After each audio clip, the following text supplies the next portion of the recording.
Hey, how's it going? It's Gage here from the Football Friends podcast, and I'm coming at you with yet another Manchester United highlight video, which I'll provide my analysis to. Now, Manchester United played Rayo Vallecano 24 hours after they played Atletico Madrid, so of course the idea was to play a completely different 11, but with, I suppose, Eriksen played in the last game against Atletico, but he got a start, and also so did the new signing Martinez. Now, this was the first funny thing that I found was this is actually I noticed this when I watched the match straight from Man United TV. Literally, Ethan Laird and Alex Tellers here are like on the wrong sides in their own channel's graphic. Like, how bad is that? That's that's so hilarious. But anyway, uh, yeah, okay. Well, I'll get into it now anyway. So we'll turn that down, skip ahead a bit. Yeah, so Ronaldo played in this game too. Oh yeah, this happened in the first 12 seconds basically. Is that Ethan Laird was immediately asleep and just wasn't ready, and then they got a run. Rayo Vallecano got a run straight away. Yeah, Heaton played quite well. I've got to say, he was quite good at this sweeper keeper kind of stuff too. Actually, so yeah, overall, honestly, this was actually an awesome match to watch. This was like high tempo, exciting football. Complete contrast to the Atletico Madrid game, which was just slow, lethargic, and boring, and like they played the worst kind of football. And this was just awesome. Rayo Vallecano wanted possession, and of course, so did Ten Hag's side. Ten Hag wants 70% possession. That's just the way he kind of plays. And yeah, so it was a good fight in that regard. And we saw, yeah, it was kind of a better test. We got to see a good mixture here of youth and experience. There's Ronaldo there with a good chance. Ronaldo played very well for, this was only his first preseason game. He'd been away with, well, what he says, family issues, but we're still unclear on what it actually was, but that's okay. So Ronaldo played quite well considering that reason. He had some good long passes and things like that. It was nice to see. Linked up well with Eriksen and Van der Beek.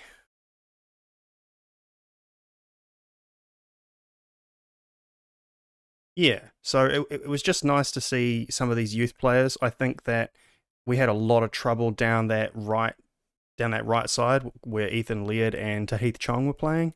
Both of them just kind of looked totally inexperienced, or Chong's a little bit older, so I don't know, maybe just not cut for Man United, that kind of thing. So Rayo Vallecano did exploit that right side quite a bit, but normally we're going to have Jadon Sancho and Dalot down there, so it'd be a different story. But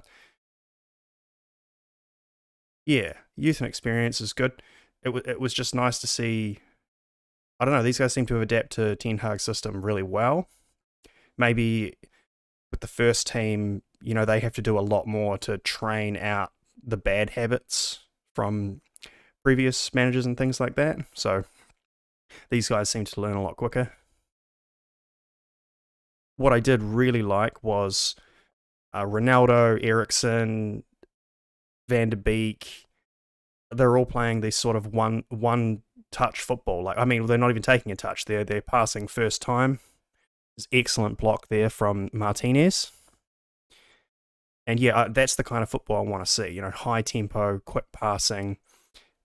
That's the kind of stuff we need to see. And I think because of that reason, Van der Beek actually played a lot better. I mean, that wasn't the greatest pass, but he played a lot better than normal. And I think it's because he's more suited to a high tempo kind of game, quick decisions and things. So it's nice to see him looking a bit better. But now, yeah, on to, well, this was a good chance. Eriksen with a great shot there, nearly scored. Yeah, so Eriksen had a fantastic game, and honestly, look, with the way Bruno's been playing lately, I honestly think that Eriksen may usurp his position pretty quickly. Like, I mean, maybe they can play together.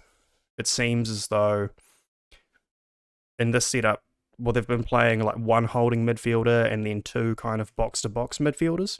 So if Fernandes wants to adapt to that, maybe you could play a holding midfielder like Fred or something, and then Eriksen and Fernandes together. But if not, Honestly, I think Ericsson will quickly take Bruno's position. So look, you're going to have to improve if you want to play. And so in that midfield setup, we had James Garner in there too, who had an extremely good season with Nottingham Forest last season, and so it was good to see him playing it because he played phenomenally. He was hungry as he always wanted the ball. He was just constantly challenging for it, dropping deep, collecting it off the back line, starting the plays. He's really fighting for his first team position. And like what I've seen from Scott McTominay lately and stuff, he could certainly take it. I would love to see James Garner playing more. If he's going to play like that every game, well then hell yeah, he should totally be in the team. And then yeah, so in this situation, he was playing the deepest midfielder. He played kind of six, and it seemed to be really well suited for him. And he played so well that it gave Ericsson and Van der Beek the freedom to go forward, playing double box to box. Seemed to work really well in my opinion. And oh wow, I haven't even gotten to it. Like the one of the biggest, one of the oh here we go. There's the goal. Amad Diallo, who subbed on for Ronaldo at the 45-minute mark. You know, Ronaldo only played 45 minutes, not because everyone hates him or anything, but just because he hadn't played many games. 45 minutes is what he probably all he should play. Amad subs on, scores within 2 minutes. I mean, it's a tap in, sort of a gift, but like good on him. Good on Amad. And yeah, so we also saw extremely good stuff from Garnacho, who again he also had a really good season last season, playing for the under 23s, and they won that cup and everything. And everyone has been wanting to see Garnacho play because he had not featured in any preseason games yet so far, and it was awesome to see him get a start. Like he started this game, played at least 60 minutes, and he was awesome the whole time. He was running at the defense, causing problems. He's a really good dribbler. He had a couple of chances where if he had better players, better strikers playing alongside better strikers, they would have been goals because he was ready to pass it and everything, but there was just no one there. So look, honestly, if Garnacho is another one, I want to see him in the first team. I complained in the last video about us being down to our youth players straight after our first team, but look, he's ready. If anyone's ready out of our youth guys, it is Garnacho. This is a seriously good player.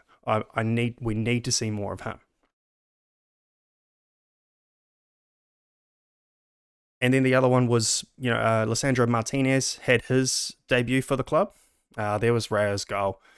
Again, it was just the problem here was it's Alex Telles here. He didn't press. There's a man over here that he was sort of marking, but then they left this guy free. And it just gave him the chance to cut in and get a shot off. It was really bad from Alex Telles, man. His defending is not good enough. I see exactly why Ten Hag signed Tyrell Malacia. Because I just think he's not good enough, man. Honestly. That sort of caused the goal. And that's the problem. Like, because they shoot and then they get a tap in as well. No one was able to cover over this side as well. Ethan Laird switched off. So look, it's just, yeah. I mean, Ethan Laird he's allowed to switch off. That's the thing. He's a kid, but Alex Telles is supposed to be a seasoned defender, and that's just not good enough in my opinion. But back to what I was saying, Martinez. So Lissandro Martinez had his debut, and he was fantastic.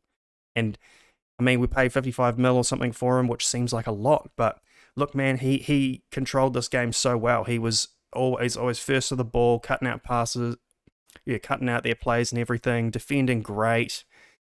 We saw some of his famous long passing as well. He's got such a good long pass. He's able to set up fireballs like across like the whole length of the pitch out to Garnacho and stuff like that. And that's awesome. That's a really good extra thing to have in our locker. So, oh yeah, and so there's Zidane Iqbal as well. He subbed on and looked good too. Again, Zidane Iqbal is another one that I think is going to be pretty close to the first team as well. Especially if we're not going to sign him midfield. I mean, look, we're still trying to get this Frankie De Jong deal over the line, but I don't know. It's not looking like it's going to happen. I don't know. But I don't want to have to rely on these guys, but if we do, there's a lot of promise there. Zidane Iqbal is a solid midfielder. All of these players are probably better than someone like Scott McTominay, seriously. The only thing that's keeping Scotty in the team is probably his homegrown status. So if James Garner probably has, so I mean, James Garner could slot in. I'd like to see that. Zidane Iqbal as well, great player. Honestly, there's a lot of potential with these youth guys. This was such a good match because we get to see a lot of them in action. And yeah, I mean, some of them probably need to go on loan, and others could probably play, especially Garnacho. So yeah, great displays from Garnacho, Martinez, Ericsson, Garner. We need to see more of those guys. All right, well that's all for the video today. So like and subscribe to the Football Friends podcast and tell your friends, and I'll see you next time. Cheers.